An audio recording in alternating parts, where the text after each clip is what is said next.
आप में से कितने लोग हैं जो बहुत एक्साइटेड हैं आज के सेशन को लेकर के?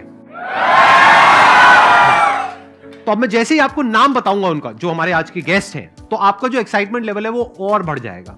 ये बताने से पहले कि गेस्ट कौन है, मैं आपको थोड़ा सा बताता हूं YouTube के बारे में। YouTube में क्या है कि पूरे वर्ल्ड की अगर बात करी जाए तो करोड़ों चैनल्स हैं जो अलग अलग जॉनर्स में हैं, अलग अलग कैटेगरीज में हैं। उसमें से दो बड़ी कैटेगरीज हैं, मोटिवेशन और एजुकेशन। पूरे वर्ल्ड में जो वर्ल्ड का नंबर 1 मोटिवेशन चैनल है वो मेरा है, और जो वर्ल्ड का नंबर 1 एजुकेशन चैनल है किसी इंडिपेंडेंट क्रिएटर का, वो उनका है, जो कि हमारे गेस्ट हैं। उनके 17 मिलियन से ज्यादा सब्सक्राइबर्स हैं। Please give an energetic and warm welcome to the one and only Khan sir.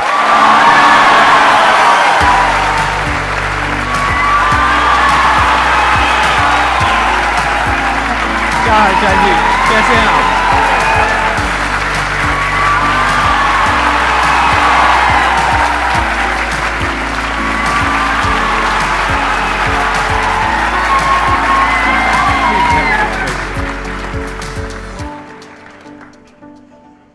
इससे पहले कि ऑडियंस आपसे कुछ पूछे या इंटरेक्ट करे, मेरे माइंड में एक क्वेश्चन है आपके लिए जी। जो बच्चे हैं वो आपके इतने दीवाने क्यों हैं, इतने पागल क्यों हैं आपके पीछे? मतलब मेरे कमेंट सेक्शन में भरा पड़ा था, खान सर कब आएंगे, खान सर कब आएंगे। मतलब ऐसा क्या जादू कर दिया आपने बच्चों के ऊपर?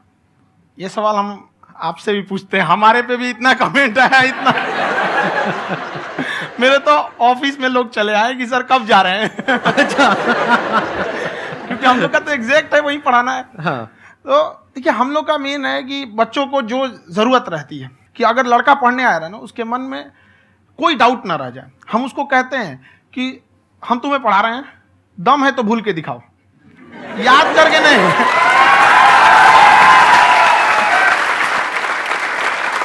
प्लस आप जिस प्राइस पॉइंट पे पढ़ा रहे हैं, आई थिंक वो सबसे कम है, वो बहुत ही कम है। सर ये जो फीस का कल्चर है, ये हमारा इंडियन कल्चर नहीं है। हमारा इंडियन कल्चर गुरु दक्षिणा है, उस हिसाब से वो सही है।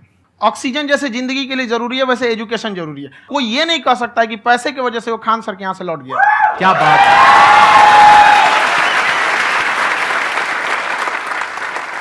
मैंने देखा कि आपका ये जो चैनल है कि ये पिछले 3 साल के अंदर अंदर ही ग्रो किया है। हमको जब चैनल शुरू हुआ तो एक दिन में हम 4-5 वीडियो बनाए। एक हमको कुछ आता, आज भी नहीं आता इतना, तो हम देख के कैमरा उमरा तो हम कंफ्यूज हो गए, बाप रे। तो हम एक ही दिन में वीडियो शूट किया, पढ़ाने वाला टॉपिक था हमको। उसके बाद कभी वीडियो नहीं, 6-7 वीडियो एक ही बार शूट कर लिए। और एक जो थे जिनका कैमरा वगैरह था, मेरे पास कैमरे भी नहीं थे उस टाइम, और कैमरा 35,000 का था, तो 6 महीना इसी में लग गया, जो 35,000 इसी में फंस जाएगा। तो उनके कैमरे से शूट किए, उन्होंने कोई चार्ज लिया, उसके बाद हम छोड़ ही दिए। लॉकडाउन लगा, तब हम कहें आप कैसे पढ़ाएंगे, वो तो 1 दिन 2 दिन करते करते अचानक लंबा हो गया। तब हमको याद आया कि ओहो, मेरा एक चैनल भी है वहाँ पे। तो उस समय उस पर लगभग 30,000 सब्सक्राइबर हो चुके थे। तो जैसे लॉकडाउन लगा तो उस पर पढ़ाना चालू किया, और पता नहीं क्या लोगों को पढ़ाई में इतना इंटरेस्ट आ गया कि आपका स्टाइल ऐसा है थोड़ा सा, आप आई थिंक पढ़ाई के साथ साथ में जो बीच बीच में आप थोड़ा बहुत छोड़ते रहते हैं ना, मतलब जो एंटरटेनमेंट चलता रहता है। ये बात हम देखिए, जब हम गुलाम थे ना, तो अंग्रेजों ने एक चाल चला था कि भारत को हम फिजिकली गुलाम रखेंगे 100-200 साल, मेंटली 1000 साल कर देंगे। उन्होंने पढ़ाई का मॉडल चेंज कर दिया। उन्होंने ऐसा डिजाइन किया कि टीचर की रिस्पॉन्सिबिलिटी है वो पढ़ा के चला जाए। टीचर की रिस्पॉन्सिबिलिटी यहां खत्म नहीं हो जाती है। पढ़ाना तो कोई भी पढ़ा सकता है, टीचर की इससे बड़ी रिस्पॉन्सिबिलिटी होती है उसे समझाना। वो समझा कि नहीं समझा। अगर लड़का आपके समझाने के बाद डाउट रह गया तो ये आपकी गलती है। लड़का हमसे पूछता है सर इतनी भीड़ है आपके पास, तो कहे सर डाउट कैसे पूछेंगे? हम कह रहे यार तुम्हारा डाउट बचेगा तब ना पूछेगा तुम डाउट यहाँ पे।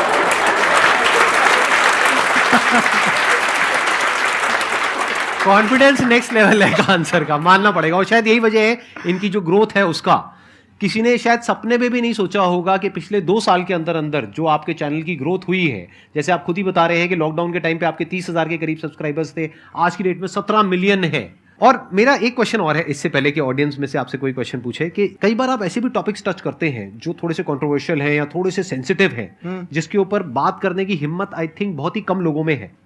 तो आपको कभी ये नहीं लगता है कि कहीं ज्यादा तो नहीं हो रहा है, इसको थोड़ा रोक देते हैं, थोड़ा कम कर देते हैं? क्योंकि कोई लाइन ही नहीं है वैसे तो बोलने को, तो आप कुछ भी बोल दो, कितना भी बोल दो। हुई है कंट्रोवर्सी बहुत बार। एक्चुअली बचपन से हमको फौज में जाना था, और फौज वालों के लिए ये सब मायने नहीं रखता। उसको करना है मतलब करना है, तुम सामने कुछ भी रहो, डजंट मैटर।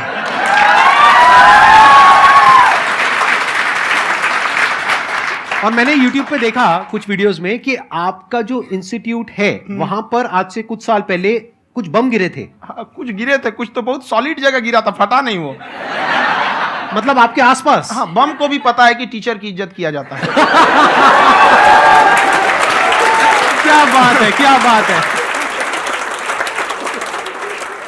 मैं समझ पा रहा हूं कि ये आपके अंदर जो एटीट्यूड है ये कहां से आ रहा है, क्योंकि आप बचपन से ही फौज में जाना चाहते थे, तो आप जंग के मैदान में ही खड़े हैं एक तरीके से। बस फर्क ये है कि आपके हाथ में कलम है, हथियार ना हो करके। हथियार से एक आदमी की जान जा सकती है, हाँ। कलम से बहुत ताकत होता है। शिक्षा एक ऐसा हथियार है ना, हर कुरीतियों से लड़ सकता है, हर तरह की समस्याओं से। और ये एक ऐसा हथियार है, मेटल डिटेक्टर में भी नहीं पकड़ाता है।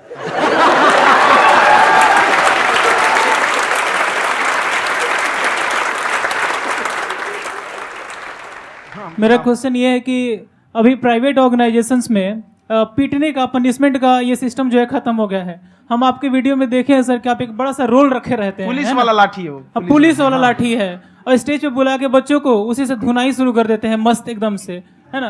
तो सर मतलब कि बच्चे मतलब कि डरते नहीं है आपसे, और इस तरीके से कैसे कनेक्टेड हैं आपसे, है ना। और एक और क्वेश्चन सर, यूपीएससी का जो आप अपना बैच स्टार्ट करने वाले हैं, ठीक है, उसके बारे में बताइए सर, क्योंकि मुझे मतलब कुछ इशू करना है सर, ठीक है। और संदीप सर को देख लिए, मेरा तो वैसे ही हो जाना है।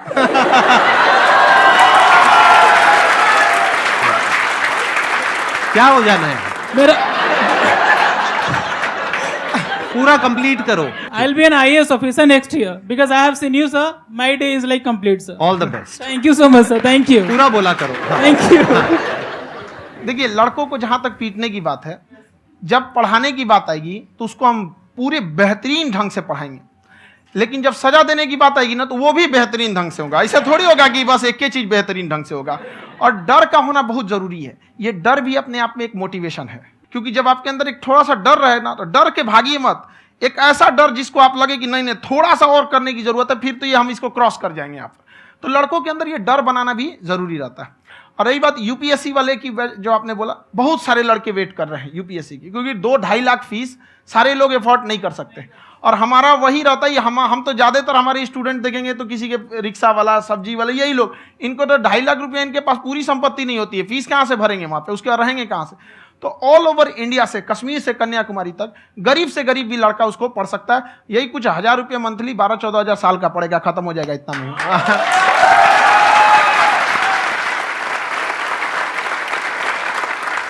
ये जो डंडे वाली बात इन्होंने कही, ये सच है? मतलब आप सच में एक डंडा रखते हो? पुलिस का ही है वो। और मारते हो? हाँ, कि मतलब अगर कोई लड़की छेड़ता है या ऐसा कोई भी उल्टा पुल्टा काम पढ़ाई करता लिखाई है, कुछ भी गलती करेंगे तो पिटाएंगे वो यहाँ पे, कैमरे पे, ऑन कैमरा, जैसा भी रहे, कुछ भी पिटाना तो उनको फिक्स है। एक तो कोई मतलब विधायक जी थे, उनके लड़का को पीट दिए, तो चला दल बल लेके अपना वहां पे। उसने घर पे नहीं बताया था कि सर ने पीटा है, बस बोल दिया कोचिंग में पीटा है। बाद में पता चला हम पीटे हैं, तो उसके पिताजी मेरे सामने और पीटे।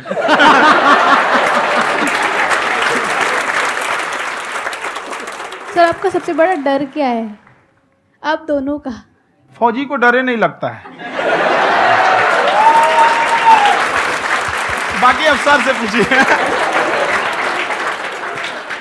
आज के सेशन से पहले कोई डर नहीं था, लेकिन अब मुझे इनकी डंडे वाली कहानियां सुन करके डर लग रहा है कि कहीं मैंने गलती से कुछ बोल दिया और इन्होंने कहीं पीछे कुछ रखा हुआ है, और यहीं आ करके अगर इन्होंने मेरी पिटाई कर दी तो बहुत बुरा हो जाएगा। तो इसलिए हमको थोड़ा डर लग रहा है।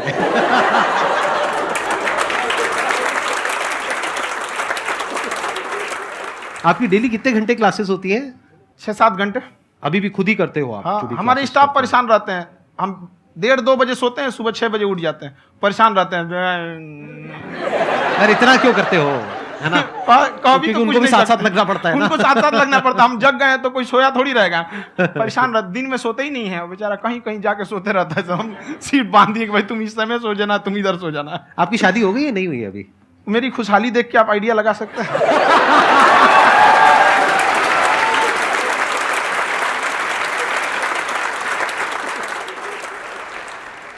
First of all I would like to say sir thank you so much to you and to your team कि आपने मुझे यहाँ आने का मौका दिया।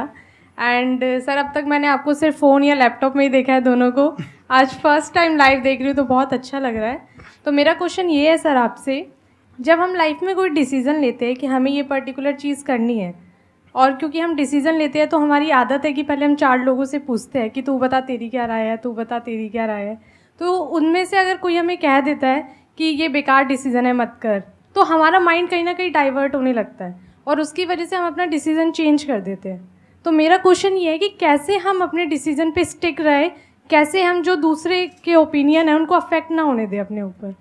दूसरे से सलाह लेने से पहले एक बार खुद उस पर रिसर्च कर लेना चाहिए, ताकि आप सामने वाला क्या सलाह दे रहा है आपको समझ में आना चाहिए। यहाँ पर ऐसा नहीं है कि कई बार ऐसे होते हैं कि दूसरे वाले को एक्सपीरियंस होता है, तो अगर आपको पहले से आइडिया है, उसके बारे में आप बेहतरीन ढंग से रिसर्च किए हैं कि क्या इसमें प्लस पॉइंट है क्या निगेटिव है, उसके बाद आप किसी से सलाह लेने जाइए। ये नहीं कि मन में आया सीधे बताओ, गड़बड़ा जाएगा। तो वहाँ पे पहले आपको R&D करना पड़ता है, समझ में आया कि नहीं। और जिंदगी हो या गाड़ी, जीतेगा वही जो टाइम पे गियर चेंज कर रहा है। तो डिसीजन चेंज करना बहुत ज़्यादा गलत नहीं है। इन्होंने बहुत अच्छी बात कही है और मैं इसी बात में थोड़ा सा और ऐड ऑन करूंगा कि ये जो आपने कहा ना कि अपने डिसीजन पे स्टिक कैसे रहें, ये कोई अच्छी क्वालिटी नहीं है, क्योंकि टाइम टू टाइम आपको अपने डिसीजंस को चेंज करना होता है। जैसे आपने 4 लोगों से डिस्कस किया, कोई इंसान कुछ पॉजिटिव बोल रहा है, कोई नेगेटिव बोल रहा है, उससे फर्क नहीं पड़ना चाहिए। डिपेंड ये करता है कि वो जो बोल रहा है उसका बेसिस क्या है। क्या वो किसी नॉलेज या एक्सपीरियंस के बेस पे बोल रहा है या ऐसे ही कुछ भी बोल रहा है? ऐसे ही बोल रहा है तो फिर उसकी बात पे ध्यान क्यों दे रहे हो? अगर किसी नॉलेज या एक्सपीरियंस के बेस पे बोल रहा है, फिर चाहे वो पॉजिटिव बोल रहा है चाहे नेगेटिव बोल रहा है, दोनों ही मायने रखता है। उसके बाद में रिसर्च करनी है और फिर रिसर्च करने के बाद में फाइनल डिसीजन अपना खुद का होना चाहिए। अब वो डिसीजन उससे अलग भी हो सकता है जो आपने पहले लिया था, और वो सेम भी हो सकता है। सर मेरा क्वेश्चन दोनों से है आपसे, how to deal procrastination and laziness. हमारा ब्रेन है ना, ये बहुत आलसी टाइप का, इसको आराम खोजना पसंद है। अब थोड़ा सा भी आप इसको आराम की ओर लेके चले गए ना तो फिर उधर ही रहेगा। आप सोचेंगे 10 मिनट आराम कर लेते हैं ना, तो 10 मिनट 2 घंटा बना देगा। उसको टॉर्चर कीजिए, चल 10 मिनट बाद में। उसको आप उस पर हावी में, वो कह रहा है कि हमको आराम चाहिए, आपको हाँ आराम मिलेगा, पहले काम फिर मिलेगा आराम। तो आप उसके हिसाब से मत चल। आपका मन कर रहा है थोड़ा सा देख लेते हैं, कोई नोटिफिकेशन आया, आप कोई काम कर रहे हैं, क्यों पहले काम कर लीजिए, बाद में देखिएगा ना नोटिफिकेशन। आप हावी मत होने दीजिए यहाँ पे। अगर आप 5 मिनट भी थोड़ा सा लूज पड़े ना, थोड़ा सा कमर सीधा कर लेते हैं, 2 घंटा बर्बाद कर दिया आपको। हावी मत होने दीजिएगा उसको अपने ऊपर। प्रोक्रेस्टिनेशन को तोड़ने का एक ही तरीका है, सबसे छोटे लेवल पे ले जा करके उस गोल को तोड़ दो। यानी वो गोल बहुत बड़ा है, उसको ब्रेक डाउन करो, उसके सबसे पहले स्टेप पे आ जाओ कि उसको अचीव करने का सबसे पहला स्टेप क्या है। जैसे गाड़ी चलाना सीखना है, उसका सबसे पहला स्टेप क्या है। अगर घर में कोई नहीं है सिखाने वाला या सिखाने वाली, तो बाहर जा करके जो गाड़ी का ड्राइविंग स्कूल है उधर जा करके पैसे दे दो। अब फंस गए ना तो फंसा दो अपने आप को। दिमाग ये लगाओ कि अपने आप को कैसे फंसाया जाए। जब हम फंस जाते हैं ना तो फिर हमको वो काम करना ही पड़ता है। Then there is no looking back. जब तक आप सोच रहे हो तब तक सोच रहे हो, उसको बोलते हैं पैरालिसिस ऑफ एनालिसिस, कि आप सोचते चले जा रहे हो अपने माइंड में, मैं ये करूंगा वो करूंगा वो करूंगा वो करूंगा, और प्रोक्रेस्टिनेट हो रहा है, वो चीज टलती चली जा रही है। तो उसको छोटे से छोटे लेवल पे ब्रेक डाउन करके उसको कर दो, दैट इज नंबर 1। और जैसे ही करना शुरू करते हो, कोशिश करो कि उसको जब तक कि आप सही से नहीं कर लेते हो उसको छोड़ना नहीं है, तो आपकी लेजीनेस भी खत्म हो जाएगी। कई लोगों को तो हमने देखा जो सप्ताह में कुछ भी नहीं करता, वो भी संडे को आराम कर रहा है।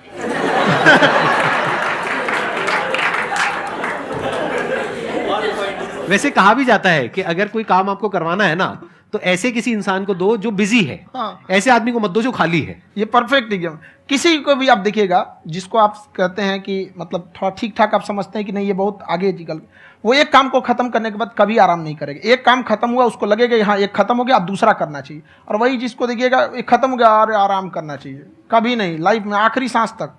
सर यहाँ पे सब हिंदी में पूछते हैं, इंग्लिश में पूछते हैं, मैं भोजपुरी में पूछूं? जौन भाषा ठीक लगे तोने में पूछ दो। हाँ सर।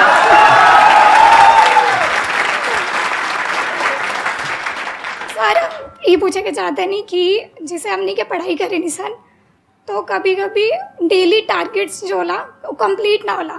अगर टारगेट्स कंप्लीट भी होला तो फिर ऐसा इरिटेशन या फिर वो एंजाइटी या फिर कि और करना है या फिर अभी नहीं हुआ, वो चीज़ हमेशा रहेला। तो वो कम कैसे करल जाए? देखिए टारगेट्स को ना हम लोग को एक अपने हिसाब से पहले फिट करना चाहिए।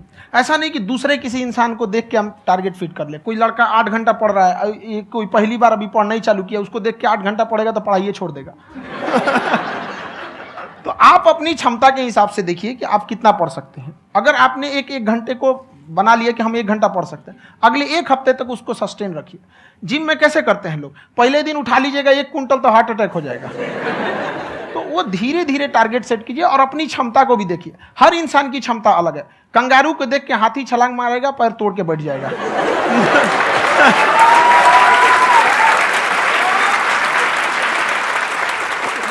अब संदीप सर का मोटिवेशन देख के इसका मतलब क्या कि ट्रेन के आगे खड़ा हो जाएंगे, ढकेल देंगे तुमको। हालांकि ऐसा कर देते हैं, लेकिन ऐसा करिएगा लोग नहीं, क्षमता पता होना चाहिए। आपके अंदर एंजाइटी हो रही है कि मैंने कर तो लिया है। आप ये नहीं कह रहे कि मैंने कुछ भी नहीं किया है फिर मेरे को एंजाइटी हो रही है। आप ये कह रहे हो मैंने काफी कुछ कर लिया है फिर भी एंजाइटी हो रही है कि कहीं कुछ छूट तो नहीं गया है। तो बेसिकली आपको ये देखना है कि अगर आपके अंदर ये एंजाइटी हो रही है, that means you are a very good student. आप एक अच्छे स्टूडेंट हो। क्यों? क्योंकि बहुत सारे स्टूडेंट्स तो ऐसे हैं उनको पढ़ने के नाम से एंजाइटी होती है। तो आपको एंजाइटी हो रही है कि मैंने पढ़ लिया।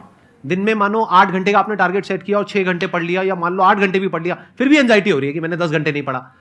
तो ये तो अच्छी क्वालिटी है ना, ये तो एक ब्रिलियंट स्टूडेंट की क्वालिटी है। क्योंकि एंजाइटी उसी को होती है जो केयर करता है, जिसको परवाह है, उसी की तो एंजाइटी होती है। जैसे माँ को अपने बच्चे की, जैसे एक माँ को अपने बच्चे को लेकर के एंजाइटी होती है। हंस लो मजाक उड़ा लो मेरा। कोई बात नहीं, एडिट कर देंगे इसको हम। हाँ।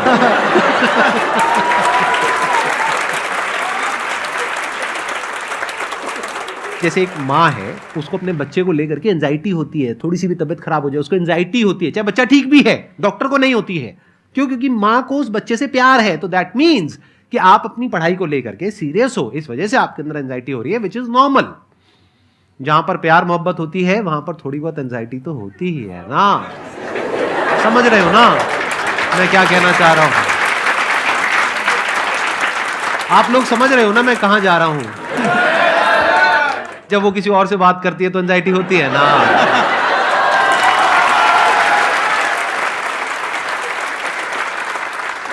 सर, आपकी स्टोरी हमने सुनी थी, तो एक टाइम आया था जब आप गंगा किनारे जाके बैठ गए थे। उस समय आपको कुछ समझ नहीं आ रहा था, तो उस समय मतलब आपने ये डिसीजन कैसे लिया कि अब आगे नहीं, यहाँ से वापस जाना है? रास्ता ही नहीं था। घर जाने के लिए एटलीस्ट 90 रुपए चाहिए थे, जेब में 40 रुपए थे। कैसे घर जाते हैं? और हम गंगा के किनारे चुपचाप बैठे बैठे हम कहें कि अब बहुत टेंशन हो गया, अब घर जाना चाहिए। रूम पे, तो किराए के रूम पे ही आदमी सारे लोग रहते। गए वहाँ पे तो रूम लॉक हो गया था। तुम खटखटाए तो ऊपर से गुस्सा से बोले जो ऑनर थे, क्या टाइम हो गया है? तुम कहे 9-10 बज रहा होगा। घड़ी देखिए तो 2 बज रहा था रात का, 2-2:30 बज गया था वहाँ। टेंशन में आप तो होता है, कई बार ऐसा समय आएगा कि लगेगा जैसे अब कुछ नहीं हो सकता है। तो इससे घबराना नहीं है। कभी कभी गुच्छे की आखिरी चाबी भी ताला खोल देती है। जो बातें आपने बताई कि घर में प्रॉब्लम ये तो बहुत लोगों ने फेस करी वहां पर। आप अकेले नहीं है, बहुत लोगों ने ये प्रॉब्लम्स फेस करी, बहुत तरह की प्रॉब्लम्स देखी, बहुत तरह की स्ट्रगल्स देखी, लेकिन वो सब इतने कामयाब नहीं हो पाए जितने कि आप हुए। तो आपके अंदर ऐसा कुछ ना कुछ है जो औरों के अंदर नहीं है। तो वो मैं जानना चाह रहा हूं कि वो ऐसा क्या था जहां से कि आपका दिमाग यहां तक सोच पा रहा है कि मैं पूरे इंडिया में इतने बड़े लेवल का चेंज लेकर के आ सकता हूं, एजुकेशन फील्ड में रेवोल्यूशन लेकर के आ सकता हूं। ये सोचना ही बहुत लोगों के बस का नहीं है। मेरी एक खुद की थिंकिंग, अगर हमको कोई 100 रुपए किसी काम के लिए दिया, हम सबसे यही कहते हैं, तो हम कोशिश करते हैं उसे 200 का रिटर्न दे। अगर कोई हमसे 200 रुपया फीस दे रहा है, 250 दे रहा है, तो हम उसको ये कोशिश करते हैं कि तुम्हें ऐसा लगे कि नहीं भैया हमने 10-20 हज़ार का पढ़ लिया यहाँ पर। वो ईमानदारी से कभी कमी नहीं। और हमेशा अगर हम प्रॉमिस X का करते हैं तो डिलीवर 4X करना चाहते हैं। ध्यान से सुनना और ध्यान से समझना इस फर्क को। अगर आप समझ पाए तो बहुत आगे जाओगे लाइफ में। एक वो होते हैं जो ये सोचते हैं कि हमें सब कुछ मिल जाए, हमें कुछ भी करना ना पड़े। दूसरी कैटेगरी होती है लोगों की जिनको जितना मिलता है उसमें भी चोरी चकारी करते हैं या कोशिश करते हैं कि उससे कम दे सामने वाले को जितना कि हमें मिल रहा है।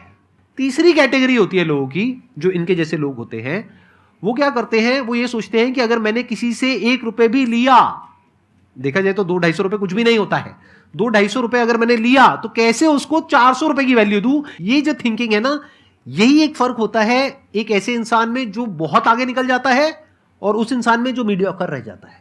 आप अपने आप को अपने आप के ऊपर समय दीजिए, उसको डेवलप कीजिए। जब आप अपने आप के ऊपर खर्च करते हैं तो आने वाले समय में लोग गूगल पे आपको सर्च करते हैं। क्या बात है सर, ये आपने अभी बनाया है या ये कोई पुराना आपका वो है? बनते रहता है, इसे फ्लो में बन जाता है।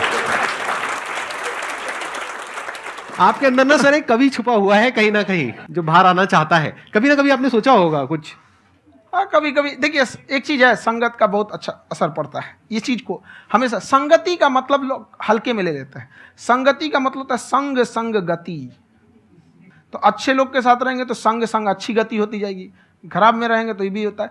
बट अपने आप को थोड़ा सोचना चाहिए कि हम केवल जी के मर जाएं इसके लिए नहीं आए हैं। लोग कहते हैं कि सर नाम क्यों नहीं बताते अपना। हमारी एक ही सोच है कि जाने के बाद इस दुनिया से हमको मतलब एक चीज देना चाहते हैं स्टूडेंट्स को, कि वो याद करें कि इस पैसे की भाग दौड़ की दुनिया में हर कोई दोनों हाथ से लूटने में लगा है खाली हाथ जाने के लिए, ये सबको लगा है। तो हर कोई को ये सोचना चाहिए कि था कोई इंसान जो इतने कम फीस में इतनी शिक्षा जो महंगी थी, जो कमाने का रास्ता था, उसको भी एकदम कंपटीशन इतना कर दिया कि अब लोगों को अपनी फीस बढ़ाने में डर लगता है कि अरे यार, लड़का कमेंट करता है कि खान सर इतना ले रहे हैं, आप बहुत बड़ा टीचर हो गए।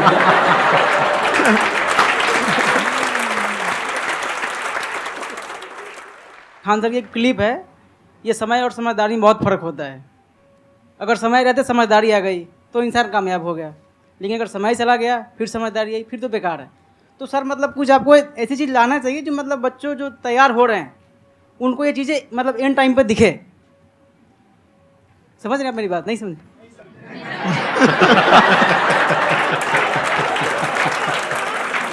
यही होता है सर, सर का मोटिवेशन ज्यादा हो जाता है।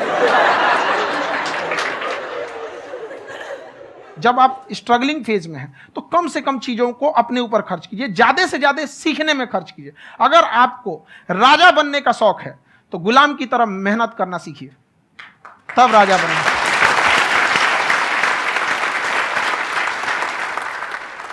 ये दुख, ये दर्द, ये सब तेरे अंदर है।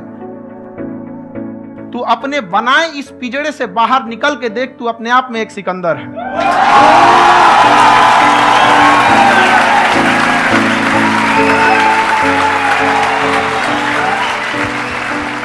Thank you so much sir for coming. बहुत मजा आया मेरे को आपके साथ में इंटरेक्ट करके। आई एम श्योर आप लोगों को भी बहुत मजा आया होगा।